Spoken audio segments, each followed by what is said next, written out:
अच्छा, आज हमारा जो है ना चैप्टर नंबर 2 हमने स्टार्ट करना है।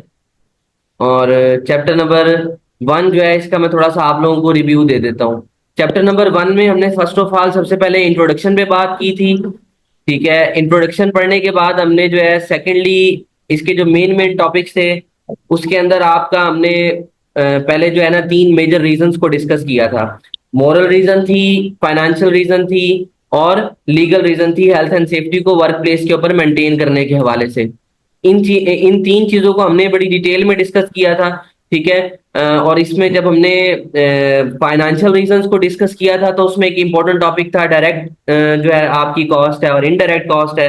सेकेंडली इसके बाद इंश्योर्ड कॉस्ट और अनइंश्योर्ड कॉस्ट के वाले से हमने डिस्कस किया था। उसमें हमने ये भी पढ़ा था, जैसे कि आपको एक पिक्चर नजर आ रही है कि फॉर एग्जांपल अगर डायरेक्ट इंश्योर्ड कॉस्ट हमारी जो है वो 1 पाउंड है, तो अनइंश्योर्ड कॉस्ट जो है वो 8 पाउंड से लेकर 36 पाउंड तक हमारी हो सकती है। ठीक है। देन इसके ठीक है बाद सर। हमने रेगुलेटिंग हेल्थ एंड सेफ्टी के हवाले से बात की थी। और इसके अंदर हमने देखा था कि इंटरनेशनल फ्रेमवर्क किस तरह से काम करता है। उसके अलावा जो है हमारी जो है वो जैसे आईएलओ है, तो रूल्स एंड रेगुलेशन जो है वो किस फॉर्म में बना के देती है, तो हमने कन्वेंशन को और रिकमेंडेशन को बड़ी डिटेल में डिस्कस किया था। देन हमने एम्प्लॉयर की रिस्पॉन्सिबिलिटीज देखी थी according to the convention as well as recommendation. हमने इस चीज को एम्प्लॉयर की रिस्पॉन्सिबिलिटीज को भी देखा था और वर्कर की रिस्पॉन्सिबिलिटीज को भी देखा था।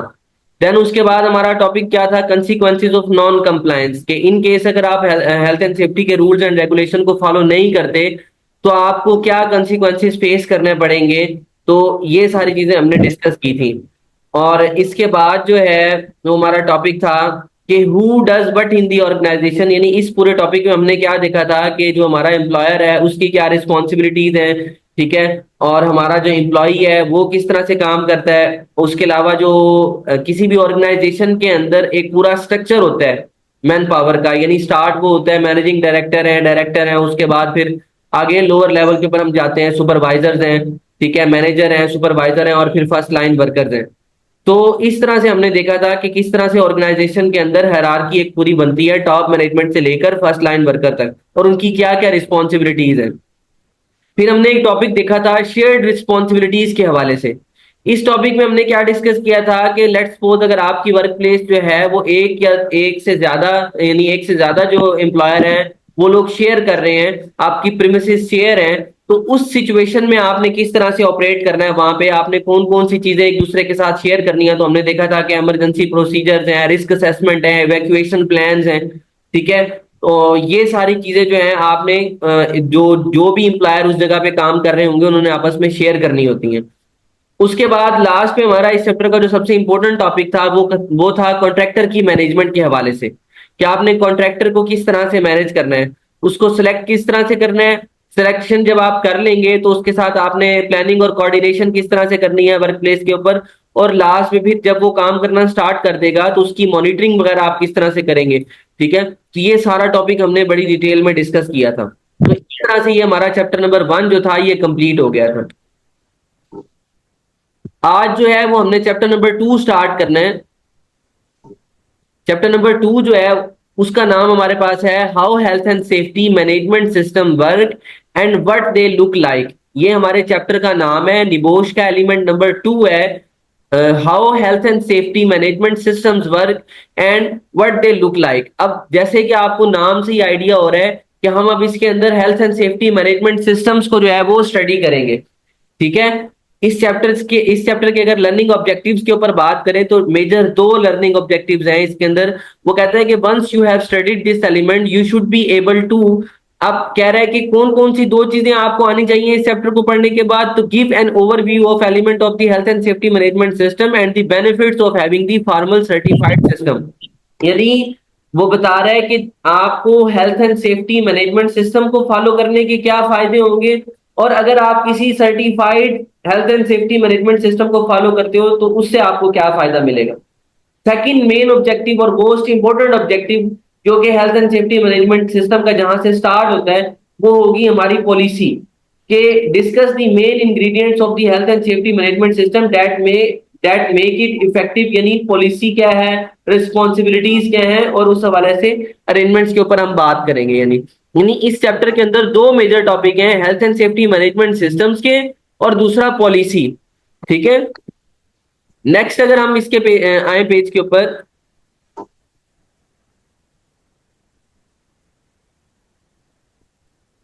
कंटेंट के हवाले से अगर हम बात करें तो जो फर्स्ट कंटेंट है हमारा occupational health and safety system, इसके अंदर तीन सब टॉपिक्स हम पढ़ेंगे।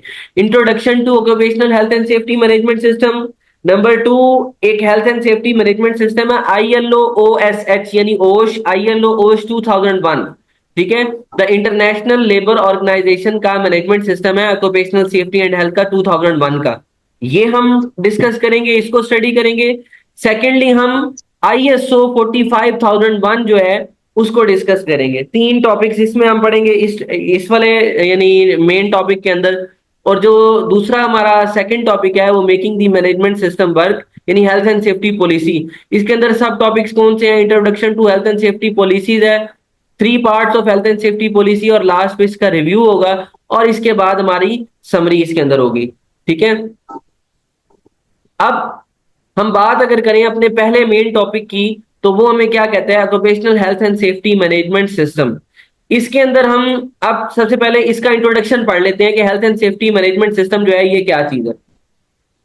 अब यहां से इसको हम अगर रीड करें, कहते हैं the management of the work place health and safety must be considered systematically with an organisation of any significant size in the same way as any other form of the management.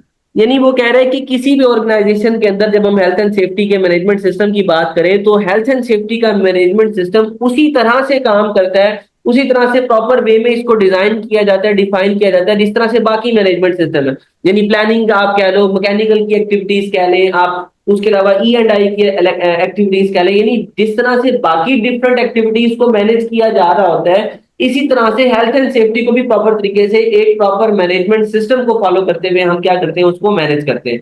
ठीक है, अब वो कहते हैं कि a systematic approach to the management of an organisation health and safety is referred to an occupational health and safety management system.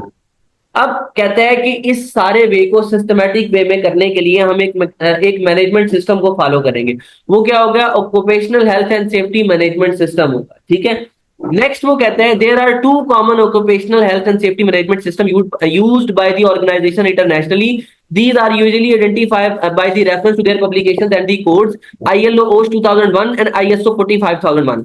Okay, तो यानी इसमें वो ये बताना चाह रहे हैं कि आप जब किसी भी occupational health and safety management system को फॉलो कर रहे होते हैं तो उसमें अब हमारे पास जो इंटरनेशनली रिकॉग्नाइज्ड है, जो वर्ल्ड वाइड एक्सेप्टेबल है, लोग इसको फॉलो कर रहे हैं, वो दो मेन स्टैंडर्ड्स हैं, मेन मैनेजमेंट सिस्टम है। नंबर वन ILO OS 2001 है और दूसरा ISO 45001। ठीक है, अब कन्वर्शन की हेल्प से मिल रहा है जी, फॉन्ट दे रहे हो? नहीं नहीं, ये कन्वेंशन की हेल्प से नहीं मिल रहा, ये क्या है कि पूरे का पूरा एक मैनेजमेंट सिस्टम है जो कि ILO ने हमें डेवलप करके दिया है। ISO 45001 जो है, एक ये है इंटरनेशनल ऑर्गेनाइजेशन ऑफ स्टैंडर्डाइजेशन, एक ये है ISO जो है, और दूसरा क्या है? ILO है। ये दो मैनेजमेंट सिस्टम जो है ये हमें उन्होंने डेवलप करके दिए हैं कि हम इसको अपनी वर्क प्लेस के ऊपर इंप्लीमेंट करके हेल्थ एंड सेफ्टी को मेंटेन कर सकते हैं। ठीक है, तो वो जो आप बात कर रहे हैं ना कन्वेंशन की और रिकमेंडेशन की, वो और चीज है। ठीक है, यानी वो उन्होंने वो रूल्स एंड रेगुलेशन की फॉर्म थी जो कन्वेंशन थी, और आपकी रिकमेंडेशन वो थे कि वो कोई हमें लॉ वगैरह बना के देते हैं, रूल्स एंड रेगुलेशन डिफाइन करते हैं, वो थी। ये पूरे का पूरा मैनेजमेंट सिस्टम है जो उन्होंने डेवलप करके हमें दिया। ठीक है, तो अब वो बात करते हैं कि ये जो दोनों health and safety management systems हैं, organisation are free to develop their own occupational health and safety management system but working to the recognised standards can be an advantage. अच्छा, यहाँ पे एक एडिशनल चीज भी उसने बता दी है। वो कहता है कि अगर कोई ऑर्गेनाइजेशन अपना पर्सनल ये सिस्टम डेवलप करना चाहती है तो वो भी उनकी मर्जी है, लेकिन किसी इंटरनेशनली रिकॉग्नाइज्ड मैनेजमेंट सिस्टम के साथ एफिलिएट होने का फायदा ये होता है कि आप एक स्टैंडर्ड को फॉलो कर रहे होते हैं और वो स्टैंडर्ड वर्ल्ड वाइड चल रहा होता है। ठीक है, तो इसका फायदा ये हो जाता है, और इन फ्यूचर आपको कई बेनिफिट्स मिल रहे होते हैं उन चीजों से, उन मैनेजमेंट सिस्टम से रिकॉग्नाइज होने के हवाले से। चलिए, मेरे घर पे काम कर रहे हैं वहाँ पे, ऑटोमेटिक नेशनल लेवल पे जाना है। बिल्कुल, अब वो वर्क, वो जो काम है, वो जो उनके जो प्लान है या फिर वो सिस्टम फॉलो कर रहे हैं, वो उनकी कंट्री तक ही महत्व है। बिल्कुल ऐसे ही मैच नहीं है। इंटरनेशनली वर्क नहीं करेंगे। लेकिन जब आप किसी एक इंटरनेशनल उसको फॉलो करते हैं तो वो वर्ल्ड वाइड आप उन यानी ग्लोबल स्टैंडर्ड्स को लेके फिर साथ में चल रहे होते हैं। यानी जो फैसिलिटीज आपको गल्फ में मिलेंगी वही आपको यूरोप में मिलेंगी जब आप एक ही स्टैंडर्ड को फॉलो कर रहे हो। तो थ्रू आउट दी आप कह लो मैनेजमेंट सिस्टम में एक होमोजीनियस आपको चीजें नजर आना शुरू हो जाएंगी। ठीक है, तो अब सबसे पहले इसके बेसिक स्ट्रक्चर को हम देख लेते हैं कि कोई भी हेल्थ एंड सेफ्टी का मैनेजमेंट सिस्टम जो है उसका बेसिक स्ट्रक्चर जो है वो पीडीसीए साइकिल के ऊपर जो है वो डिपेंड कर रहा होता है। तो पीडीसीए साइकिल किस चीज को रिप्रेजेंट कर रहा है? P for plan, D for do, C for check and A for act. Okay, तो पीडीसीए का मतलब है प्लान, डू, चेक और एक्ट। तो ये बेसिकली क्या है? अब अगर हम प्लानिंग की बात करें तो प्लानिंग हमें क्या कहता है कि set your aims and objectives and then plan how to achieve them. Planning phase के अंदर क्या होता है कि हम अपने ऑब्जेक्टिव्स को सेट करते हैं, अपने गोल्स को सेट करते हैं और उसके बाद उनको अचीव करने के हवाले से हम क्या करते हैं? पूरी प्रॉपर प्लानिंग करते हैं। उसमें एक्टिविटी के स्टार्ट होने से लेकर एक्टिविटी को एंड होने के बाद इक्विपमेंट या प्लांट को ऑपरेशनल होने तक हम ईच एंड एवरीथिंग की प्लानिंग करते होते हैं। किस तरह से कॉन्ट्रैक्टर को सिलेक्ट करना है, उसको मैनेज किस तरह से करना है, ठीक है। उसके अलावा वर्कर्स कितने हमें चाहिए, किस तरह से काम होगा, डेली जिसको आप कह लें कि डेली बेसिस पे कितनी प्रोग्रेस होनी चाहिए। जिस तरह सिंपल मैं आपको अगर एग्जांपल दूं तो कोई भी बंदा है वो टीचिंग करता है तो वो डेली अपने डेली बेसिस पे क्या करता है? लेसन प्लानिंग करता है और वो पूरी एक मंथली वो बना के प्लान पूरा वो सबमिट करवा देता है। तो इसी तरह से जब भी कोई भी शटडाउन स्टार्ट होती है या कोई प्रोजेक्ट स्टार्ट होता है या कोई भी काम किसी जगह पे स्टार्ट होता है proper health and safety management system के अंडर, तो उसकी प्रॉपर पहले प्लानिंग की जाती होती है। उस प्लानिंग में हम ईच एंड एवरीथिंग जो भी उसके बारीकियां हैं, जो पॉइंट्स हैं, अरेंजमेंट्स के हवाले से कौन से टूल्स एंड टैकल्स हमें यूज करने पड़ेंगे, प्रोसेस कौन सा होगा, मेथड कौन सा होगा, कंट्रैक्टर कौन सा सिलेक्शन करना है, किन किन इक्विपमेंट्स की हमने एक्टिविटीज करनी है, ठीक है, कौन कौन सी एक्टिविटीज हमने परफॉर्म करनी है वहां पे। फॉर एग्जांपल लिफ्टिंग है, कटिंग है, वेल्डिंग है, ग्राइंडिंग है, हाइड्रोजेटिंग है, यानी डिफरेंट एक्टिविटीज जो प्लांट पे हो रही है हर एक चीज को हमने सबसे पहले प्लान कर लेना है और म्यूचुअल कोऑर्डिनेशन के साथ, यानी कॉन्ट्रैक्टर जो है और क्लाइंट या एम्प्लॉयर दोनों कोऑर्डिनेशन के साथ उन चीजों को क्या करेंगे? प्लान करेंगे। ठीक है, इवन दो ऑपरेशन के स्टार्ट होने की डेट भी वो लोग प्लान करते हैं और इसको एंड कहाँ पे करना है वो भी प्लान करते हैं। तो ये सारे का सारा क्या होगा? प्लानिंग का फेज होगा। आपको समझ आ रही है इरफान और अहमद? जी जी आ रही है। सर बीच में कोई हैजर्ड क्रिएट होता भी है तो फिर उसको किस तरह करना है, वो भी इसमें प्लान में शामिल जी, हुआ है। अगर वो हैजर्ड जितने भी वर्क प्लेस के ऊपर हैजर्ड्स होंगे उनको मैनेज करने के लिए, उनको टैकल करने के लिए रिस्क असेसमेंट्स बनाई जाती होती हैं। ठीक है, वो रिस्क असेसमेंट जो होती है वो क्या होती है कि जो कॉन्ट्रैक्टर पार्टी होती है जो काम करने जा रही होती है किसी वर्क प्लेस के ऊपर, तो वो क्या करते हैं कि वो रिस्क असेसमेंट बनाते हैं। बनाने के बाद वो प्रोवाइड करते हैं क्लाइंट को, क्लाइंट उसको अप्रूव करता है, उसको चेक करता है कि क्या ये रिस्क असेसमेंट हमारी वर्क प्लेस पे मौजूद हैजर्ड्स को मिटिगेट कर रही है, उनको एड्रेस कर रही है। वो अप्रूव करने के बाद जो है उसको फिर अप्लाई करते होते हैं। ठीक है, तो इस तरह से ये चीजें काम करती हैं। और अगर कोई एडिशनल ऐसा नहीं होता, एक और क्वेश्चन भी यहाँ पे पैदा होता है कि जब रिस्क असेसमेंट स्टार्ट में बन जाती है तो क्या वो फिक्स होती है, फाइनल होती है? ऐसा नहीं होता।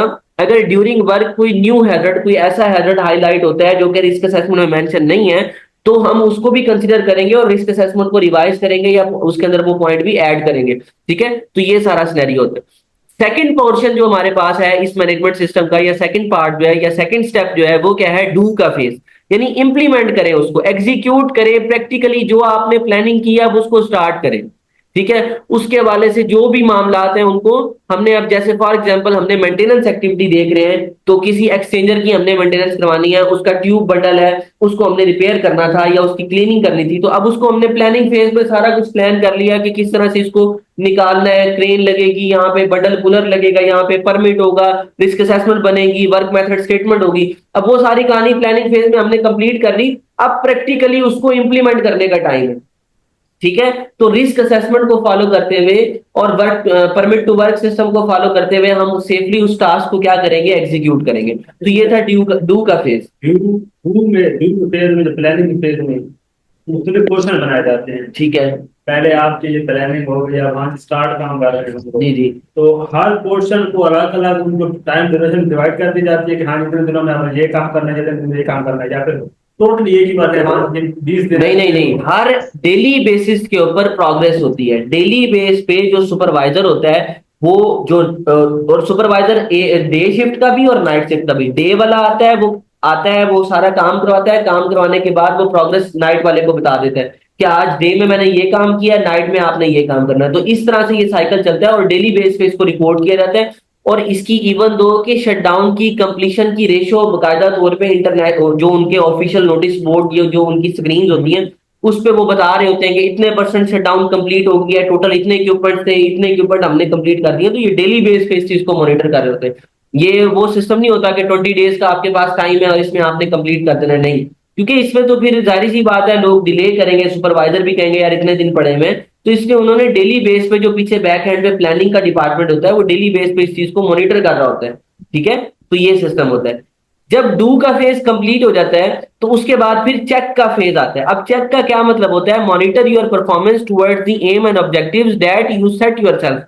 यानी चेक के फेज में सिंपल हम क्या कर रहे होते हैं कि जो हमने प्लानिंग की थी, जो अपने टारगेट सेट किए थे, जो हमने ऑब्जेक्टिव्स अपने रखे थे, हमने ये चेक करना है कि जब हमने डू का फेज कंप्लीट किया तो क्या वो हमारे टारगेट हमें अचीव हुए हैं या नहीं हुए।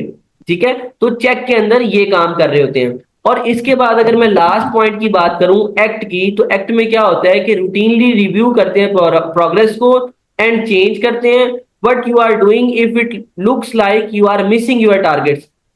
अब लेट्स सपोज अगर आपका चेक के दौरान आपने आइडेंटिफाई किया, इस चीज को रिकॉग्नाइज किया कि यार जो टारगेट्स हमने सेट किए थे वो हमें अचीव नहीं हो रहे, तो इस सिचुएशन में आप फिर क्या करेंगे? उसको यानी रिव्यू करेंगे, रिव्यू करने के बाद उसमें चेंजिंग करेंगे, चेंजिंग करने के बाद फिर उसके अकॉर्डिंगली आप एक्ट करेंगे। यानी एक्ट वाले पॉइंट के दौरान अगर कोई चीज हाईलाइट होती है आपकी तो एक्ट आपको दोबारा किस पॉइंट पे ले जाएगा? फिर डू के पॉइंट पे ले जाएगा। फिर डू से फिर आप चेक करेंगे, फिर उसके अकॉर्डिंग फिर उसको चेक करेंगे।